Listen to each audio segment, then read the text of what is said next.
और भगवान के नेत्र जो हैं वो सजल हैं।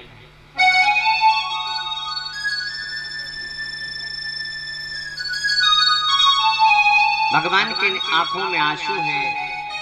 उसी समय राधा रानी ने पूछा, हे कन्हैया, हे बंसी वाले,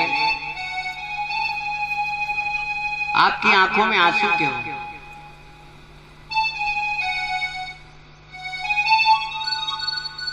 आपकी आंखों में आंसू क्यों हैं? भगवान कहते हैं, आज राधा रानी ने पूछा, कत उदास तुम नंद दुलारे, का चिंता बसी जीत तुम्हारे।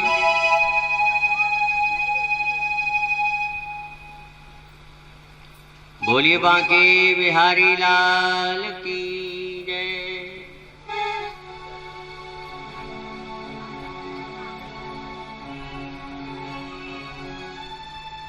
राधा रानी ने पूछा, कन्हैया क्या बात है? भगवान कहते हैं, कलयुग का व्यक्ति बुरे बुरे कर्म करके बुरी बुरी योनियों में जा रहा है। कोई जाए और मेरी भागवत कथा को जन जन तक पहुंचाए। कोई ऐसा व्यक्ति मिले जो मेरी भागवत को जन जन तक पहुंचाए।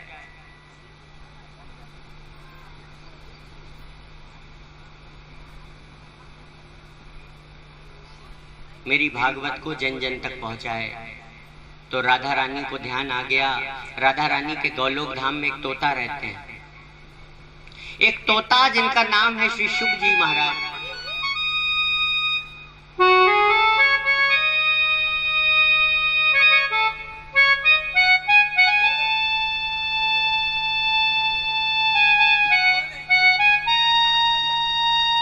राधा रानी के गौलोक धाम में एक तोता रहते हैं जिनका नाम है श्री शुक जी महाराज। आज शुक ने कहा, शुक से राधा रानी ने कहा, और जो शुक हैं वो बड़ा मीठा गाते हैं, बड़ा मीठा गाते हैं।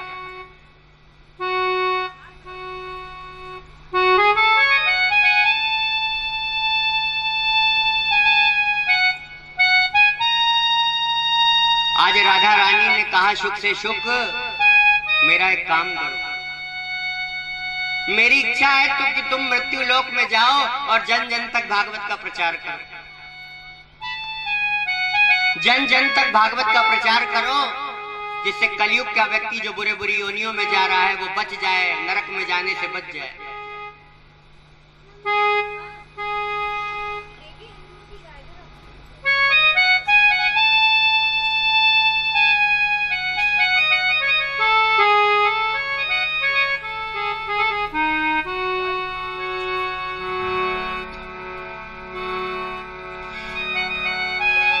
पूरे कर्म, आज राधा रानी ने कहा, शुक ने कहा, मां, मैं अगर मृत्यु लोक में गया तो मैं आपको भूल जाऊंगा।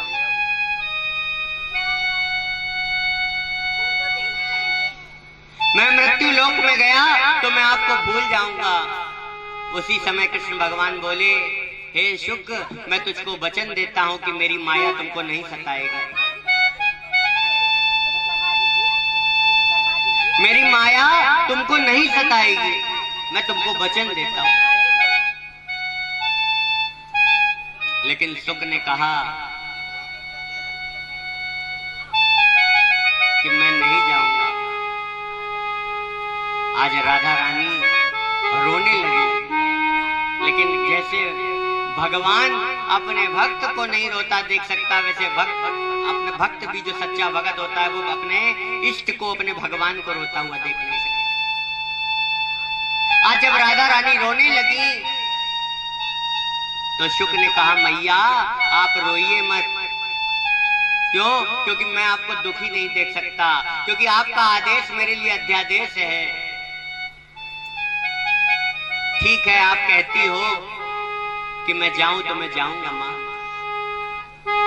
आज श्री राधा रानी के कहने से श्री शुक जी महाराज आज चले गए मृत्युलोक में। एक विकलित अंडे के रूप में जाके कैलाश पर्वत में जाकर बैठ गए।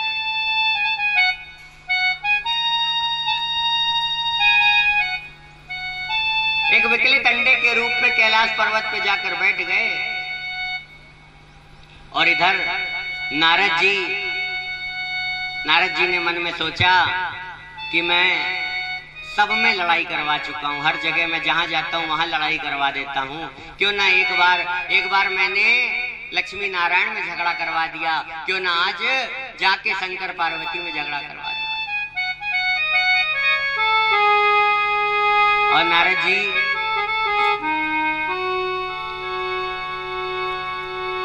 आज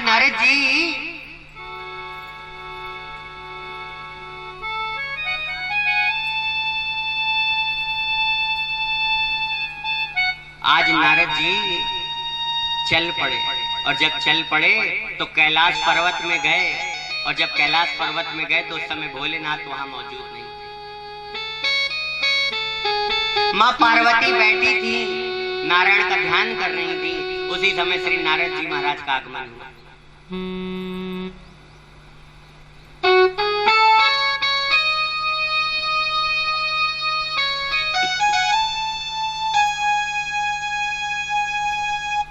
उसी समय श्री नारद जी महाराज का आगमन हुआ। और जब नारद जी महाराज का आगमन हुआ तो जैसे ही आज माँ पार्वती ने नारद जी को देखा वैसे ही कहा, गुरुदेव प्रणाम। देखिए नारद जी कौन है? बोले माँ पार्वती के गुरु। माँ पार्वती के गुरु हैं। कहा प्रभु, कहा गुरुदेव कैसे आना हुआ? कहा कुछ नहीं, आज मेरा मन अशांत है। बोले क्यों अशांत है? बोले मैं आज जहां पे गया मेरे मन को शांति नहीं मिली। चारों तरफ पति पत्नी में कलेश था, चारों तरफ कलेश था।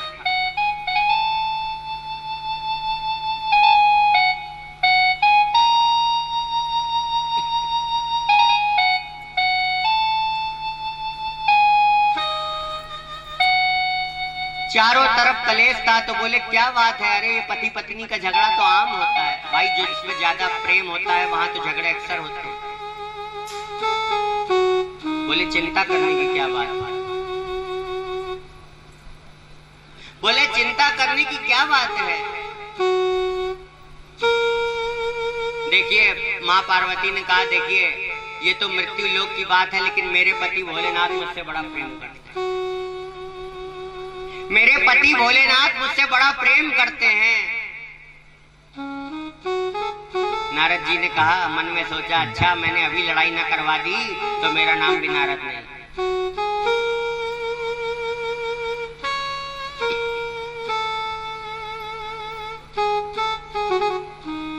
नारद जी ने कहा अच्छा आपके पति आपसे बड़ा प्रेम करते हैं? बोले हाँ। बोले फिर एक बात बताइए कि भोलेनाथ के गले में जो मुंडों की माला है वो किसकी माला है? अगर आपके पति भोलेनाथ आपसे बड़ा प्रेम करते हैं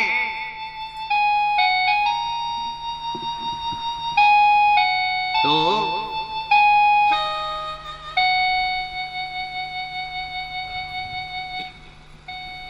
बताइए। माँ पार्वती को लगा ये बात तो सत्य है कि भोले बाबा मुझको हर बात बताते हैं, लेकिन आज तक उन्होंने ये नहीं बताया कि उनके गले में जो मुंडों की माला है वो किसकी माला है।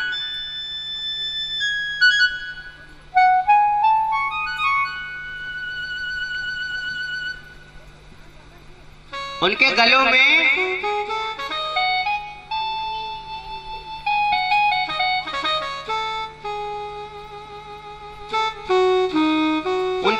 जो मुंडों की माला है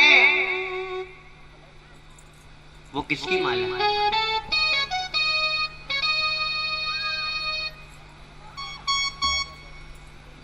आज माँ पार्वती रोने लगी और माँ पार्वती ने कहा सच बात है गुरुदेव, आप सही कहते हैं। जैसे ही रोता देखा माँ पार्वती को, वैसे ही नारद जी ने सोचा मन में मेरा काम हो गया, मुझे यहाँ से चलना चाहिए।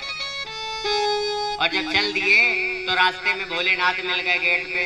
कहा भोलेनाथ प्रणाम। बोले प्रणाम। बोले रुकिए आइए बैठिए, चाय वाय पीजिए। बोले चाय वाय नहीं पिएंगे। चाय नहीं पियेंगे, मुझे कहीं जाना है नारायण भगवान के पास। ऐसा करिए, आपको माँ पार्वती बुला रही है भीतर। और जैसे ही भोलेनाथ माँ पार्वती के पास गए,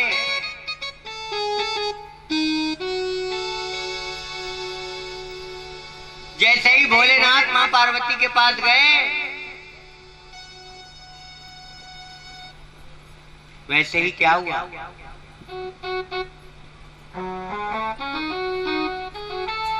माँ पार्वती कहने लगी, माँ पार्वती दुखी थी यार। और जब दुखी थी तो भोले बाबा ने पूछा, क्या बात है, आप इतना दुखी क्यों हैं? बोले, आप मुझसे बात मत करिए। बोले, आप मुझसे बात मत करिए। बोले, क्यों ना बात करें? बोले, आप मुझसे बड़ा प्रेम करते हैं। बस यही रखिए, हाँ, आप मुझसे बड़ा प्रेम करते हैं। बोले, हाँ। आप मुझे हर चीज बताते हैं। बोले, हाँ। बोले, आप चुप रहिए। अब मुझे पता चल गया कि आप बाहर से भी काले हैं और अंदर से भी काले हैं। भगवान भोलेनाथ कहने लगे कि अंदर से काला वो होता है जिसके अंदर छल होता है, जिसके अंदर कपट होता है, जो चोर होता है। लेकिन देवी, मैंने तो आपसे कोई आज तक चीज नहीं छुपाई।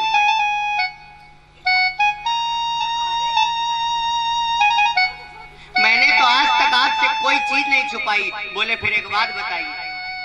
देखिए, ये जो पति पत्नी का रिश्ता होता है ना, ये काहे पे, ये सिर्फ विश्वास पे चलता है मेरे। पति पत्नी का रिश्ता हमेशा विश्वास पे चलता है।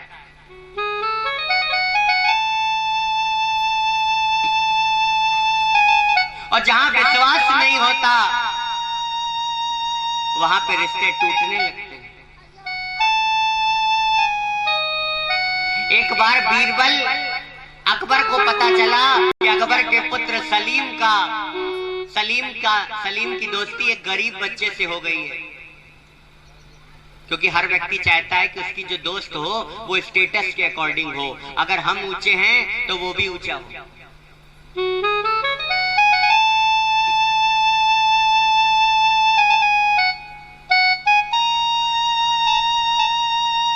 तो बीरबल को बुलाया अकबर ने और कहा, ऐसा करो कि किसी तरीके सलीम की दोस्ती तोड़वा दो उस गरीब बच्चे से। बोले, बिल्कुल ठीक है महाराज। अगले दिन सलीम उस गरीब मित्र के साथ एक पार्क में बैठा था। पार्क में जब बैठा था, उसी समय बीरबल ने एक लड़के को भेजा और कुछ समझा के भेजा। कहा, जाओ और उस गरीब लड़के के कान में जाके कुछ कह दो।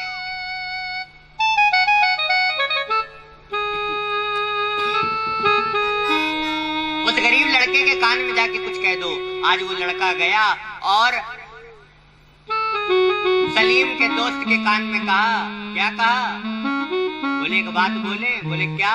बोले, जो भी मैं कह रहा हूं वो उसको मत बताना सलीम को। कुछ भी नहीं कहा, बस इतना कहा, उसको मत बताना। 3 बार कह के चला गया वो। और सलीम ने जब उससे पूछा कि उसने क्या कहा, उसने कहा, भैया उसने कुछ नहीं कहा, उसने सिर्फ यही कहा कि इसको मत बताना। बोले, हम तो तुम्हारे सच्चे दोस्त हैं। हम तो तुम्हारे सच्चे दोस्त हैं, फिर हमसे क्यों छुपाते हो? अरे भैया, जब कुछ बताया ही नहीं तो हम क्या बता दें? बस वो कान में इतना कह गया कि कुछ बताना नहीं। तो जो विश्वास होता है ना, कुछ कहा भी नहीं और रिश्ता टूट गया दोनों। कहा, तुम नहीं बताना चाहते तो कोई बात नहीं, आज से तुम्हारी हमारी दोस्ती खत्म। जबकि वास्तविकता ये थी कि उसने कुछ कहा ही नहीं।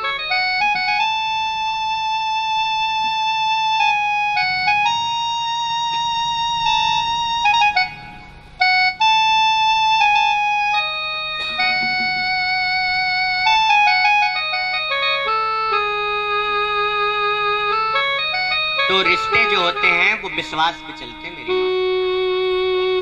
आज भोले बाबा कहने लगे, देवी हंसने लगे।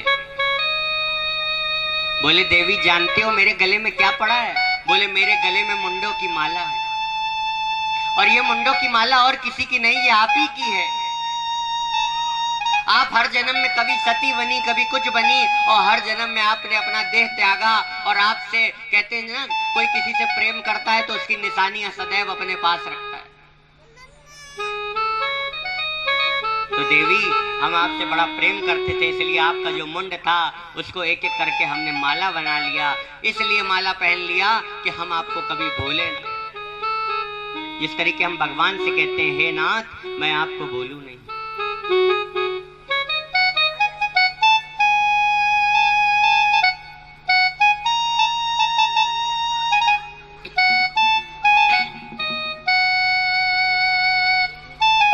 कहा, देवी ये आपके मुंडों की माला है।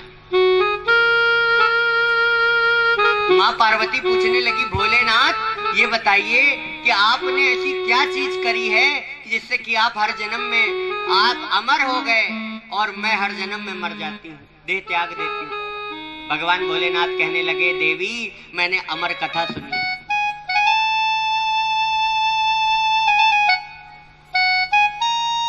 मैंने अमर कथा सुनी है।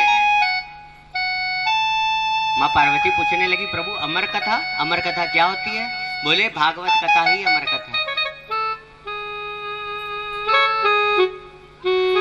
आज कहने लगे, ऐसा करिए प्रभु मुझे भी अमर कथा सुननी है। जिद करने लगे तो कहा, ठीक अमर कथा सुननी है? बोले हाँ। बोले, काम करो कि जाओ चारों तरफ देख के आओ, कोई ऐसा अयोग्य व्यक्ति तो नहीं बैठा है यहाँ पे जो चोरी से कथा छिप रहा है अपने घर में बैठकर।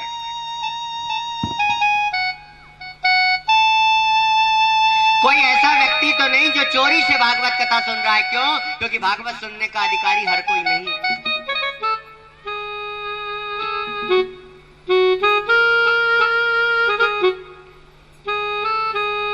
आज मां पार्वती ने चारों तरफ देखा तो उनको कुछ नहीं दिखाई दिया, लेकिन कहते हैं एक विकलित अंडे के रूप में पहले से श्री सुखदेव जी महाराज वहां विराजमान थे। आज भोलेनाथ ने मां पार्वती को भागवत कथा सुनाना प्रारंभ कर दिया, आंख बंद करके सुनाए। भोलेनाथ हमेशा आंख बंद करके भागवत कथा, चाहे राम कथा भी हो। राम कथा भी लिखने वाले कौन है? बोले, गोस्वामी तुलसीदास ने नहीं लिखी राम कथा, वाल्मीकि ने नहीं लिखी राम कथा। सबसे पहले 100 करोड़ रामायण किसने लिखी? बोले, भगवान शंकर के हृदय से प्रकट हुई। रची महेश निज मानस राखा, कोई उत्तराधिकारी नहीं मिला, इसलिए भगवान ने अपने हृदय में रख ली।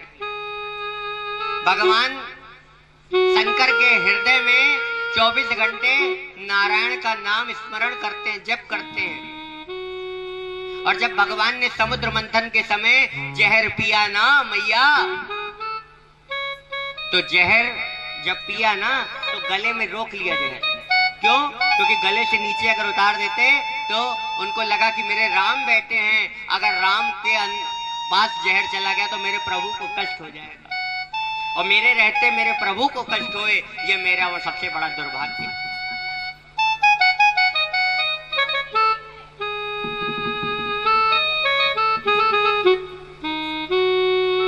मेरे रहते मेरे प्रभु को कष्ट हो, ये मेरे लिए सबसे बड़ा दुर्भाग्य की बात है।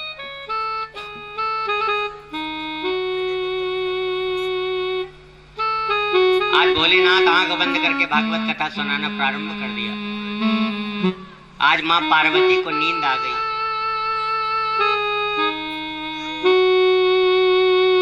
अच्छा, कथा में आपको एक बात बताएं मेरी मां, कथा में एक लोग और रहते हैं। कथा में श्रीमती नित्रा देवी रहती हैं और किसी के भी मस्तक पे आके बैठ सकती हैं। डॉक्टर साहब नींद नहीं आती है, कोई गोली ले दो। 1000 रुपए फीस है। बोले लाओ ठीक है। उसके बाद 600 रुपए दवा में, 1000 फीस, 1600 रुपए पेमेंट कर दिया। लेकिन गोली खाने के बाद भी नींद नहीं आ रही है। और कथा का महिमा देखो कि कथा जब जीव का मन अशांत होता है तो पिक्चर देखने जाता है, और जब पिक्चर देखने जाता है, आज कोई भी ऐसी पिक्चर नहीं बनती जो अपने बच्चों के साथ आप देख लीजिए। पहले की पिक्चरें बनती थी तो छोटे बच्चों में एक शर्म होती थी, कोई भी गंदा दृश्य आ जाता था, लोग कहते हैं दृष्टिकोण बदलो। अरे कहां से दृष्टिकोण बदले, जब देखने और सुनने से ही दृष्टिकोण बनता है। वो गंजेड़ी, वो चरसी, वो गंजेड़ी हमारे आइडियल नहीं हो सकते। हमारे आइडियल तो सिर्फ साधु संत हो सकते हैं। वो तो चरित्र की हानि करते हैं, कैरेक्टर को गिराते हैं, उसी को देखकर हमारे छोटे छोटे बच्चों के अंदर गंदी भावना पैदा हो जाती है।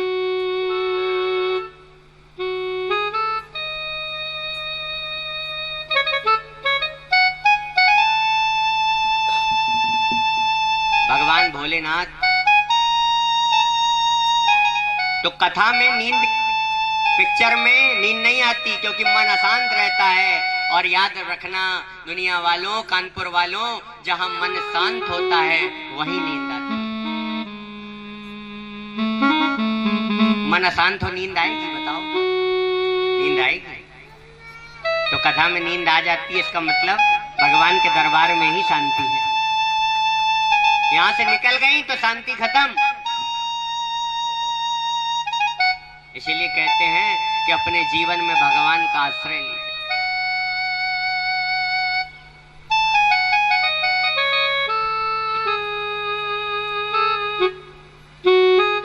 और भगवान से कहिए क्या, आइए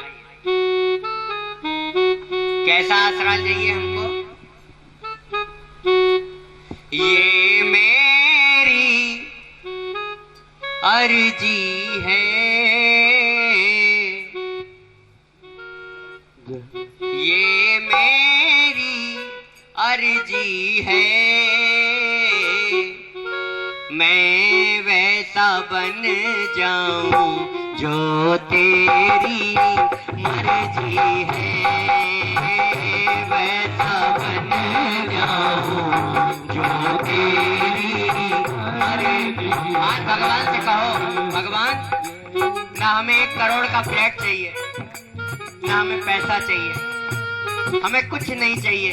हे कन्हैया, हमें तो आप चाहिए, सिर्फ आप चाहिए। इसलिए क्या कहिए, दोनों हाथ ऊपर करिए और कहिए, ये मेरी अर्जी है, ये मेरी अर्जी है, ये मेरी अर्जी है, मेरी अर्जी है, मैं वैसा बन जाऊं जो तेरी मर्जी है, वैसा बन जाऊं।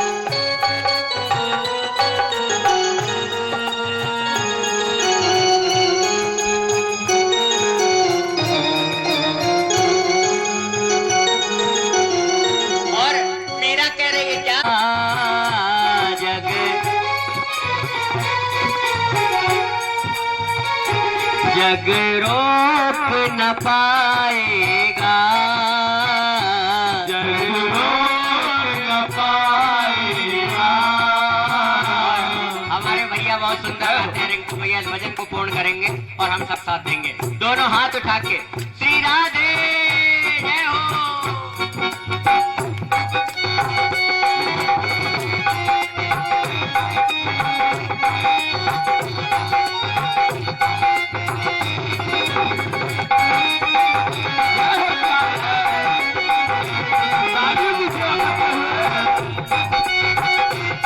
Thank you.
चांद कहे उससे तू चांद हमारा है, चांद कहे उससे तू चांद हमारा है।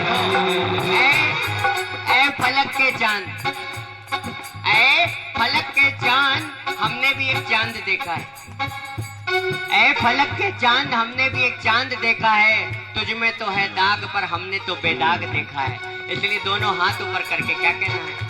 वो इतना प्यारा है, वो इतना प्यारा है, वो इतना प्यारा है, वो इतना प्यारा है। चांद कहे उससे चांद हमारा है, चांद कहे उससे तू चांद हमारा है।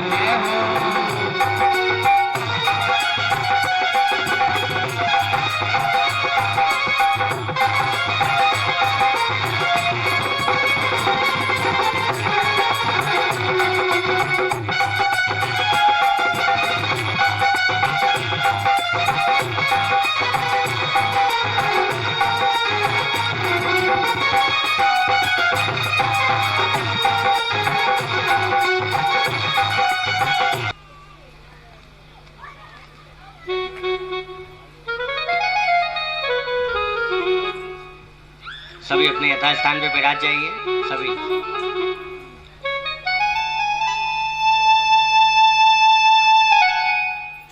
आज मां पार्वती को भोलेनाथ कथा श्रवण करा रहे हैं, लेकिन पूर्व जन्म के पाप के कारण आज मां पार्वती को कथा में नींद आ गई।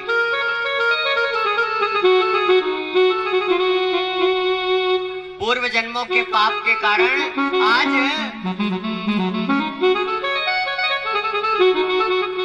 मां पार्वती को नींद आ गई।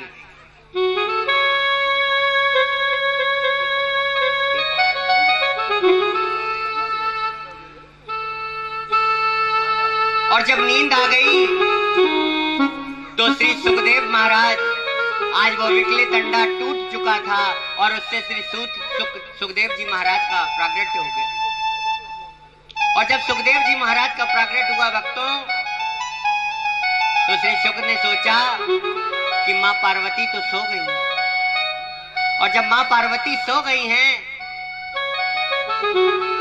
अगर मां पार्वती सो गई तो भोले बाबा भागवत किसको श्रवण कराएंगे? तो श्री सुखदेव जी महाराज हुंकार भरने लगे ओम ओम की।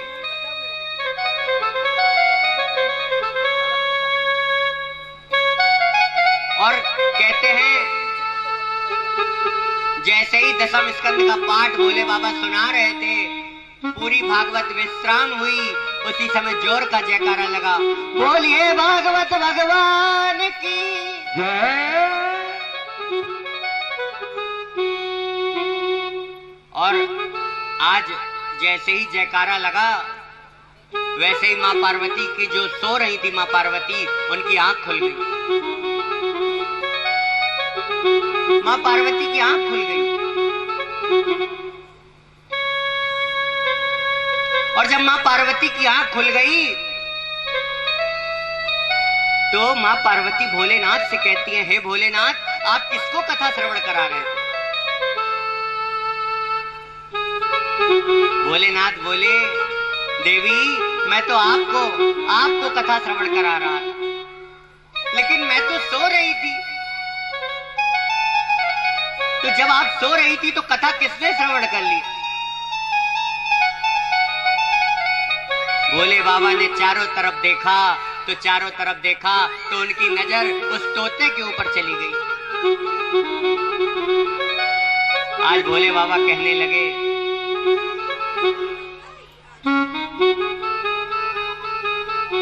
भोले बाबा सोचने लगे, वारी किस्मत, पार्वती तेरी किस्मत कैसी है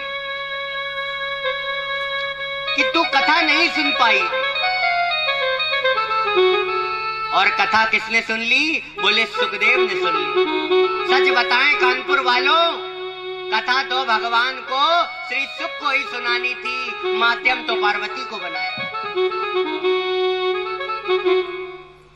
भगवान हर किसी को माध्यम बनाता है, आपके काम को कराने के लिए भी माध्यम बनाता है।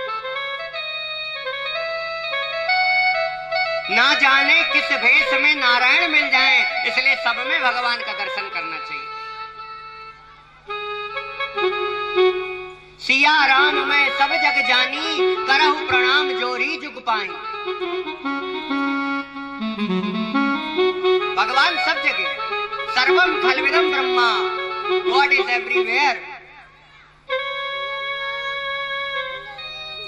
भक्तों,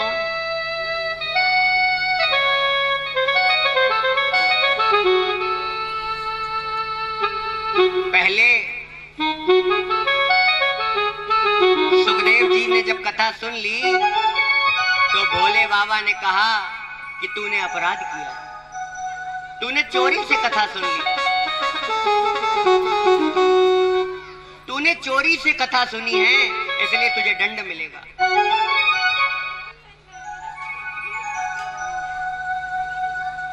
भोले बाबा ने अपना त्रिशूल उठाया और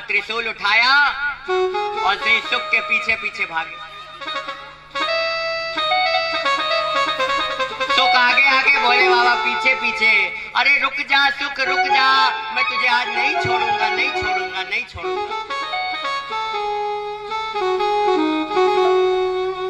भोले बाबा दौड़ रहे हैं श्री सुख के पीछे पीछे।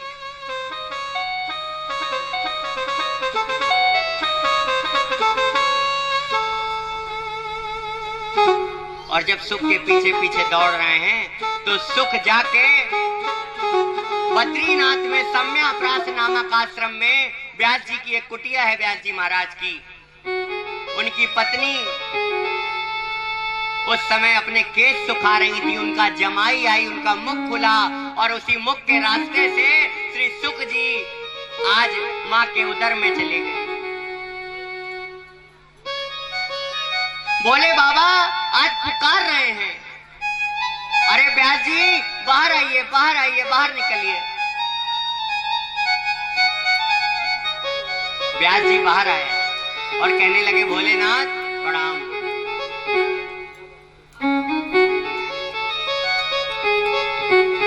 भोलेनाथ प्रणाम।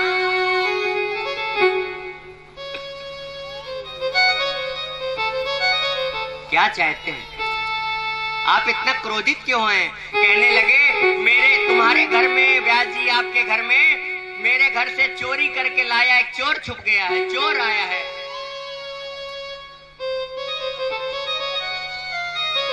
मेरे घर में, आपके घर में कोई चोर छुपा है।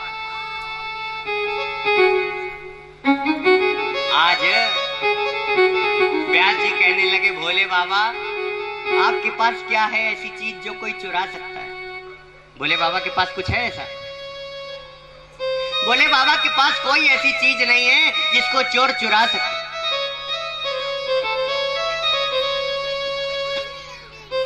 शरीर पे पूरे शमशान की राख है, कानों में कुंडल की जगह बिच्छू है, गले में सर्प है, मस्तक पे मून लाइट है, चंद्रमा, गला नीला है इसीलिए नाम पड़ गया नीलकंठ। आपके घर से क्या चोरी करेगा कोई? भगवान कहने लगे, आपके घर में मेरा चोर है, इसने चोरी से भागवत कथा सुन ली है, इसको बाहर निकालिए। भगवान कहने लगे,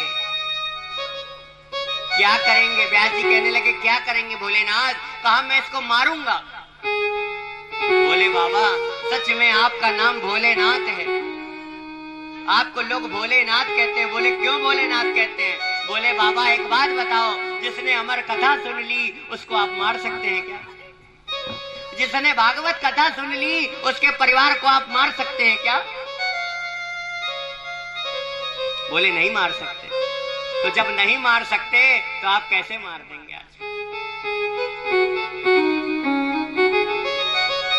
व्यास जी के गर्भ में कौन है? व्यास जी की पत्नी के गर्भ में श्री सुखदेव जी महाराज है। बोले बाबा ने कहा बाहर निकल आओ सुख। बोले नहीं आऊंगा, बाहर आऊंगा तो आपकी बनाई हुई माया मुझे घेर लेगी। माया क्या है? बोले एक घाट में माया है, एक रास्ता माया की तरफ जाता है, एक रास्ता ईश्वर की तरफ जाता है। जो जीव माया के रास्ते जाता है उसकी गति शमशान में होती है, और जो रास्ता ईश्वर की तरफ जाता है उसकी गति प्रभु के चरणों में, प्रभु के धाम में होती है। कानपुर वालों अगर बात अच्छी लगा करे तो ताली जरूर बजा दिया करो। क्या बोलना पड़ेगा मेरे प्यारे? राधे राधे बोलो। जय जय श्री राधे।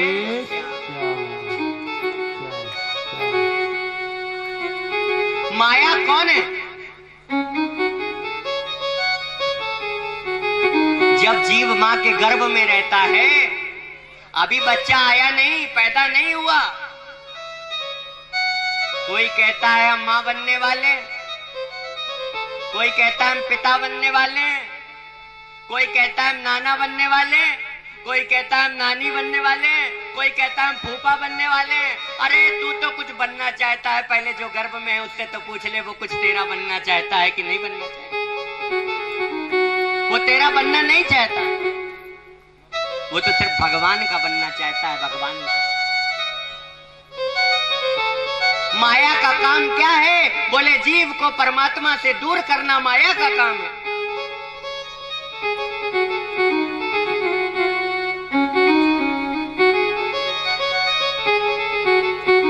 याद रखना, पैसा होते हुए भी भगवान के कार्यों में ना लगे तो समझ लेना माया की कृपा है। माया है, भगवान का सानिध्य हमको नहीं मिल रहा है। सिर्फ लक्ष्मी की कृपा है, लेकिन वो ज्यादा दिन टिकने वाली नहीं है, क्योंकि अकेली लक्ष्मी हमेशा उल्लू पे बैठ के आती है, और जो नारायण के साथ आती है वो हमेशा गरुड़ पे बैठ के आती है। इसलिए अपनी लक्ष्मी को नारायण के आगे वरण करा दो तो तुम्हारी लक्ष्मी का कोई हरण नहीं कर पाएगा, कोई नहीं।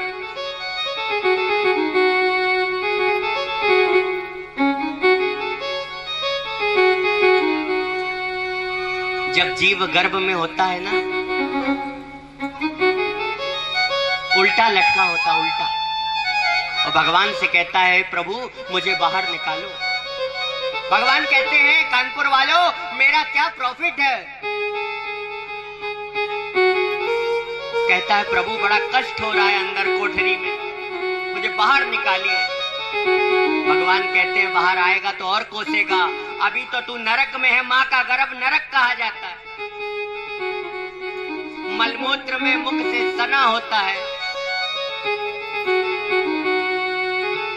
भगवान से कहता है मुझे बाहर निकालिए कन्हैया, बाहर निकालिए श्याम, बाहर निकालिए। भगवान कहते हैं मैं क्यों निकालूं बाहर?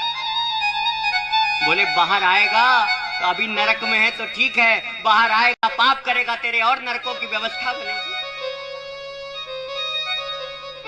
बोले प्रभु कुछ तो करो, बाहर निकालो। भगवान कहते हैं एक शर्त पे निकालूंगा, तू बाहर आकर मेरा भजन करेगा।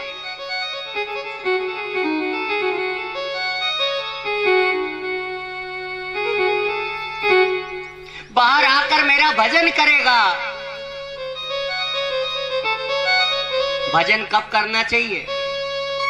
हम यहाँ बैठे हैं, अभी टाइम हो रहा है 6:05, 6:10 पे हम जिंदा रहेंगे इस बात की गारंटी है कानपुर वालों? नहीं है।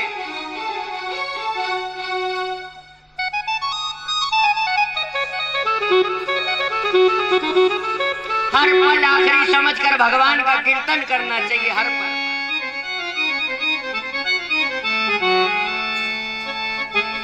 मनुष्य जन्म मिला है तो ईश्वर का भजन करने के लिए मिला है, नहीं तो हमसे बेहतर पशु हैं।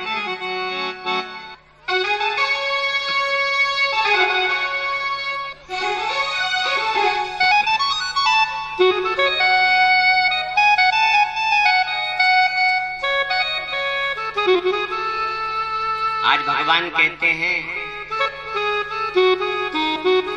आज सुखदेव जी से भोलेनाथ कहते हैं बाहर निकला, बाहर आ जा। बोले नहीं आऊंगा। बोले कब तक नहीं आओगे? बोले 9 महीने में तो बाहर नहीं आऊंगा। और बताओ? बोले बाबा कहने लगे विधि का विधान है, 9 महीने में बाहर आना ही पड़ता है। कितने महीने का विधान है? अगर ज्यादा लेट हो जाए तो बच्चा मरा हुआ पैदा होगा। इसलिए आजकल के तो माताएं ज्यादा दर्द सहन नहीं कर पाती हैं और जल्दी जाती हैं, डॉक्टर साहब कुछ करो, जल्दी करो।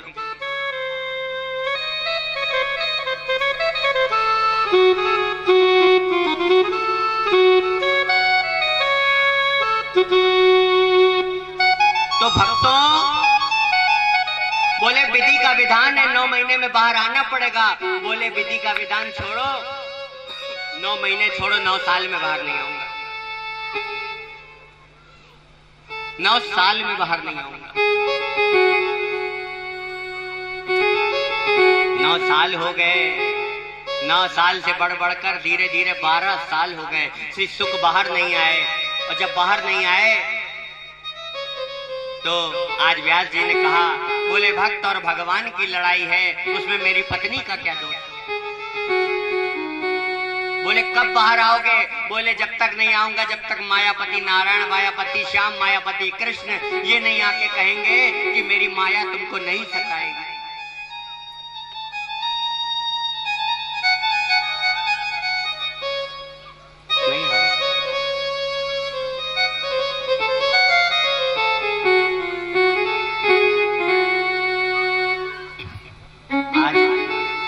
स्वयं जगत पिता नारायण आए और जगत पिता नारायण ने कहा कि बेटा सुख बाहर आ जा, मैं तुझको वचन देता हूं कि मेरी माया तुमको नहीं सताएगी। मैं तुमको वचन देता हूं। और जब मायापति आए नारायण तो श्री सुखदेव जी बाहर आए। यम प्रवजंत मनुपेत मपेत कृत्यम द्वैपायनो विरह कातर्रा जुहा पुत्रेति तन्मयतया तर्वो विनेदुस् तम सर्वभूत हृदयम मुनिमान तोस्मि। आज श्री सुखदेव जी महाराज का प्रकट हुआ और पैदा होते ही माँ को माँ नहीं कहा, पिता को पिता नहीं कहा और जाके भागने लगे। और भागते भागते श्री व्यास जी महाराज पीछे पीछे दौड़ रहे हैं, रुक जा बेटा सुख रुक जा। लेकिन आज श्री सुखदेव जी महाराज नहीं रुके और उस निराकार ब्रह्म की उपासना में जाके आज एक पेड़ के नीचे जाकर उस भगवान की, उस निराकार ब्रह्म की उपासना कर।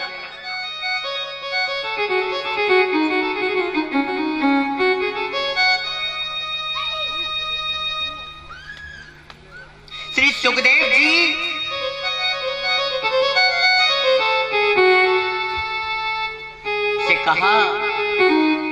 व्यास जी दौड़े लेकिन नहीं रुका, माँ को माँ नहीं कहा, पिता को पिता नहीं कहा, रो रहे हैं, बेटा रुक जा, बेटा रुक जा। नहीं रुके, और जब नहीं रुके ना मेरी माँ, तो व्यास जी वापस आ गए और अपनी कुटिया में आके बैठ गए, रोने लगे।